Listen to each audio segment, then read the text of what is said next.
Assalamualaikum warahmatullahi wabarakatuh. Pada kesempatan ini izinkan saya membahas tentang poligami. Sebuah bab yang sangat dibenci oleh para ibu-ibu. Benar apa betul, Bu? Yang sangat dibenci oleh para mak-mak. Benar apa betul? Yang sangat diacuhkan, di masa bodohkan, di EGP-in sama teteh-teteh. Benar apa betul? Jujur aja ibu bro, jujur aja teteh bro, jujur aja mak bro. Pasti di hati kecil siapapun wanitanya tidak mau cinta sejatinya dihianati. Benar apa betul? Betul apa benar? Betul apa benar? Tidak mau ibu-ibu suaminya menikah lagi. Tidak mau mak-mak suaminya kawin lagi. Tidak mau teteh-teteh diduakan, ditigakan, diempatkan di sana sini.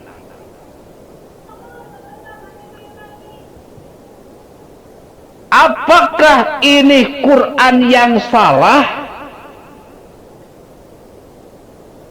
sehingga mewajibkan poligami dan terkesan bertentangan dengan hati nurani? Qurannya yang salah atau ustadznya yang salah? Ibu, bapak, hadirin pemuda-pemudi sebangsa setanah air yang Allah muliakan.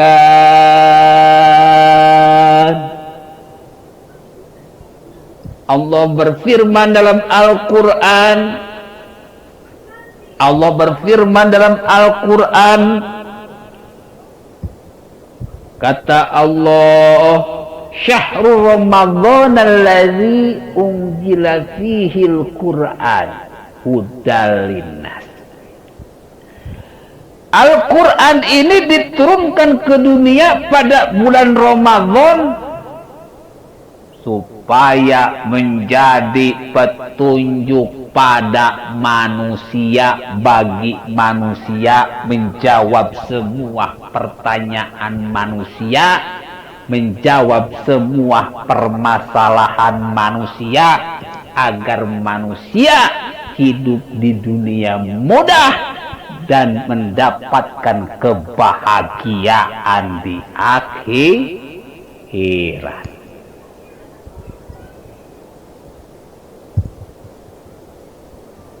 Jadi bukan Qur'annya yang salah, tetapi penafsiran ulama atau kiainya yang salah.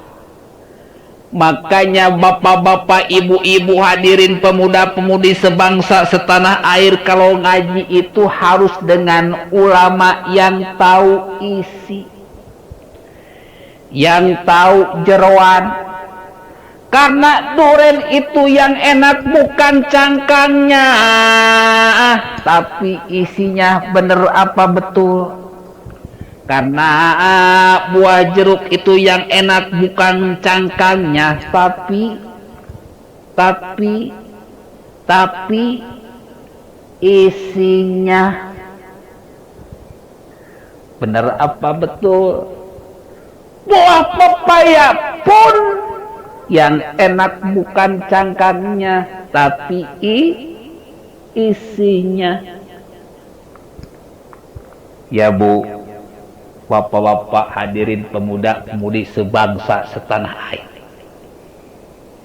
kalau kita ngaji dengan ustad-ustad, kiai-kiai, ajengan-ajengan, ulama habaib yang tahu isi, maka akan terasa nikmatnya iman, akan terasa manisnya iman.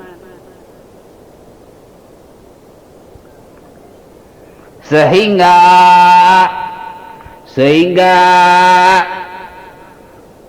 tubuh Islam kita jadi sehat, seger, menggairahkan.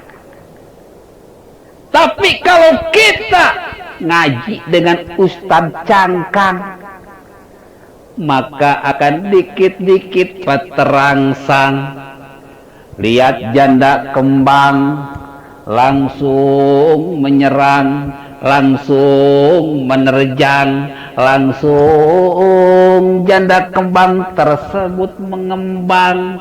Akhirnya terjadi perang di rumah tangga. Ternyata suaminya selingkuh, punya istri dua.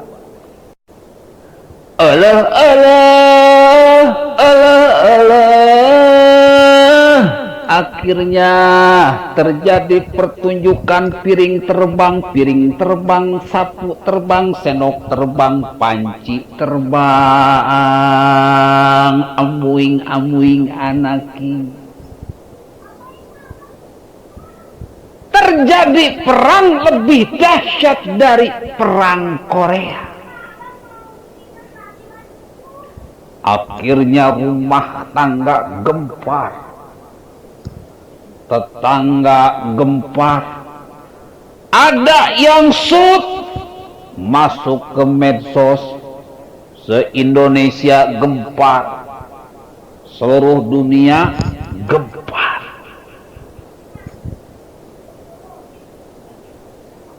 Seret.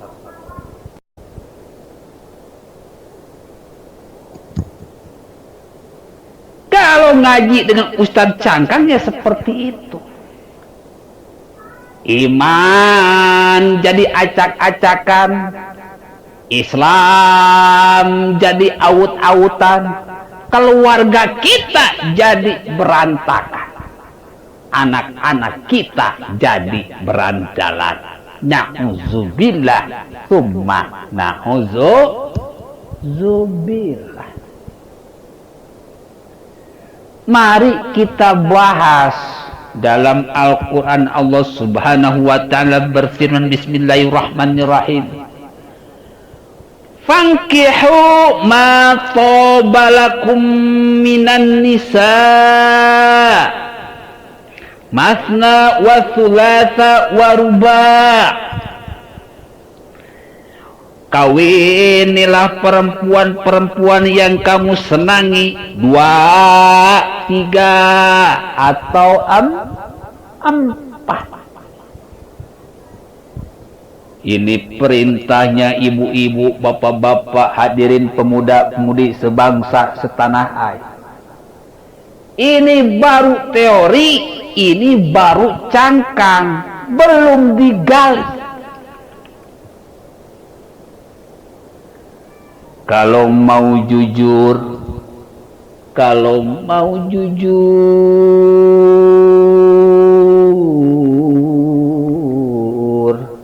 Nabi besar Muhammad Rasulullah Sallallahu Alaihi Wasallam tidak pernah berpoligami pada istri pertama, pada cinta pertama.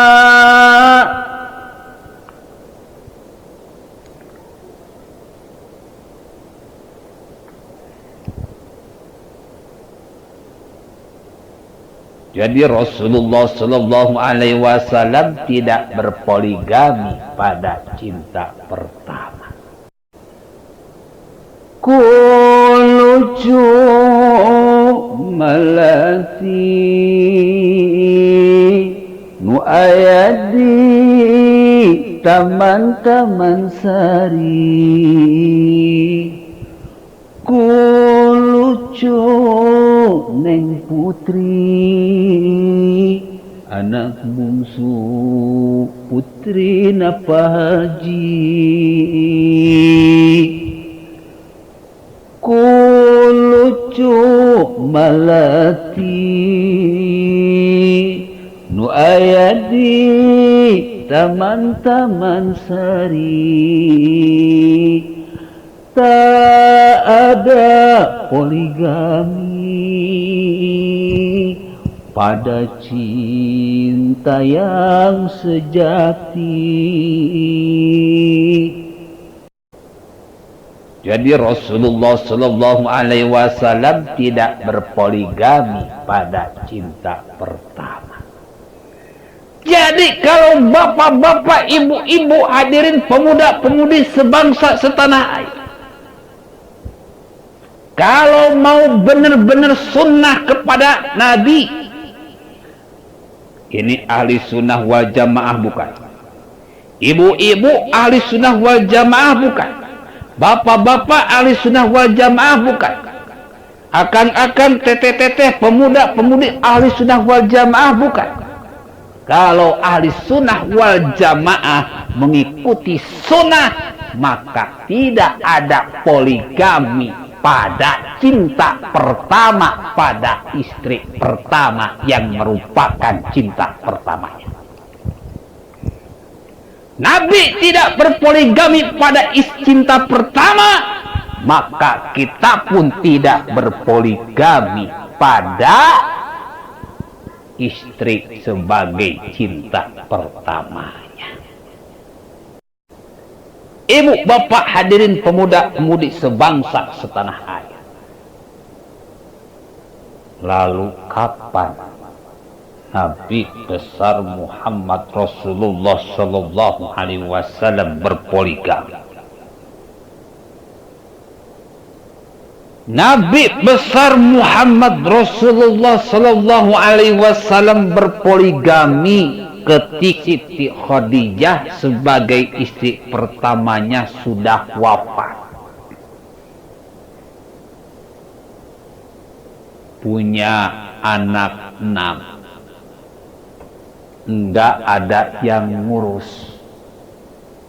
Maka dibutuhkan ibu agar terurus.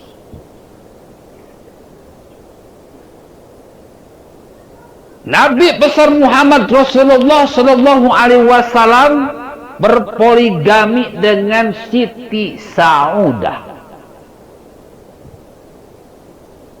Usianya lebih tua. Saat itu Nabi besar Muhammad Rasulullah Sallallahu Alaihi Wasallam umurnya 51 tahun. Sedangkan Siti Saudah umurnya 55 tahun. Ada yang mengatakan keterangan 70 tahun. Siti Saudah adalah janda beranak banyak. Jadi Nabi besar Muhammad Sallallahu Alaihi Wasallam berpoligami bukan karena hawa nafsu, tetapi ingin membangun keluarga sakinah, mawaddah, warohmah agar anak-anaknya terurus, tumbuh dan berkembang sesuai ajaran Islam.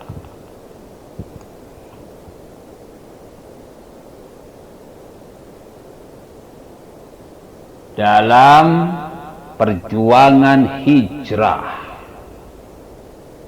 Siti Saudah agak kerepotan karena sudah tua dalam mendampingi Nabi besar Sallallahu Alaihi Wasallam mendakwahkan Islam.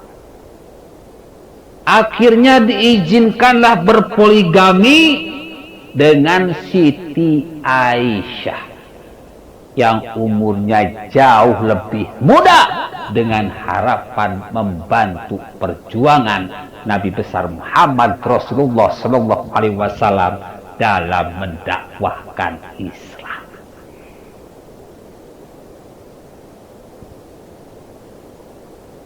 Selanjutnya Nabi besar Muhammad Rasulullah Sallallahu Alaihi Wasallam berpoligami dengan janda beranak banyak. Di sini jelas, laqad kana lakum fi Rasulillahi uswatun hasanah. Maka untuk melaksanakan perintah poligami ini sudah ada teladannya Nabi besar Muhammad Rasulullah Sallallahu Alaihi Wasallam. Satu, Nabi besar Muhammad Rasulullah Sallallahu Alaihi Wasallam tidak berpoligami pada cinta yang pertama, pada istri yang pertama.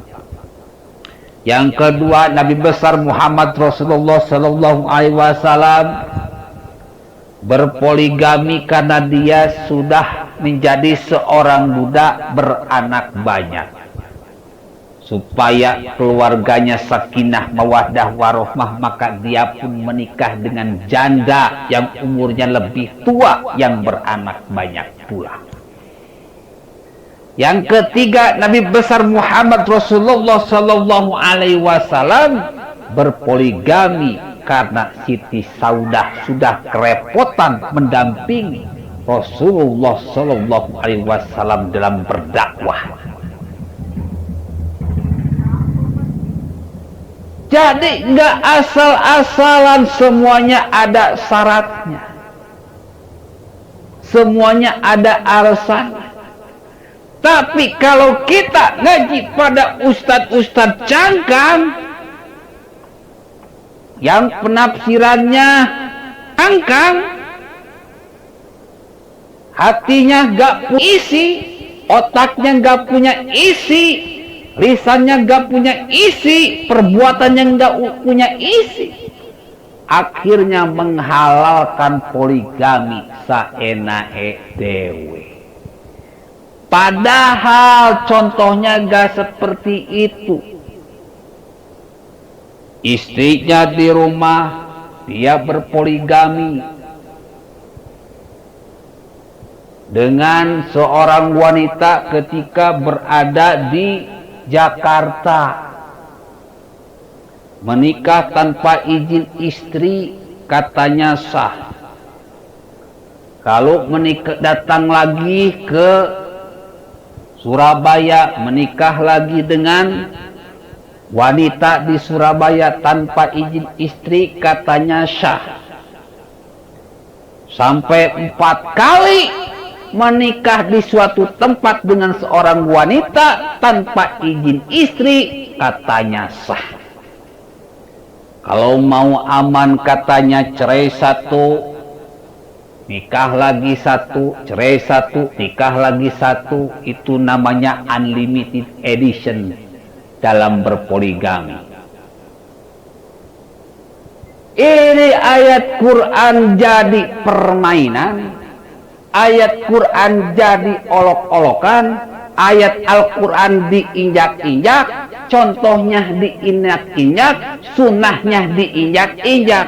Inilah ulama-ulama yang innahu kana zaluman jahula, ulama-ulama yang bodoh dan zalim. Sudah bodoh, zalim. Akhirnya terkesan Islam ini bertolak belakang dengan hati nurani. Akhirnya Quran ini terkesan bertolak belakang dengan hati nurani.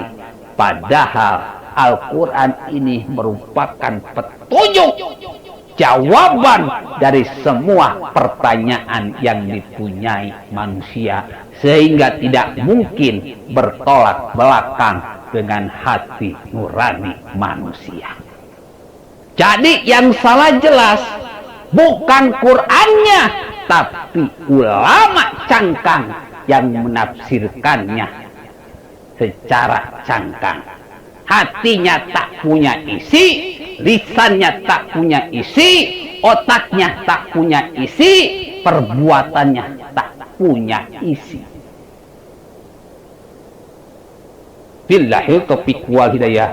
Wassalamualaikum warahmatullahi wabarakatuh.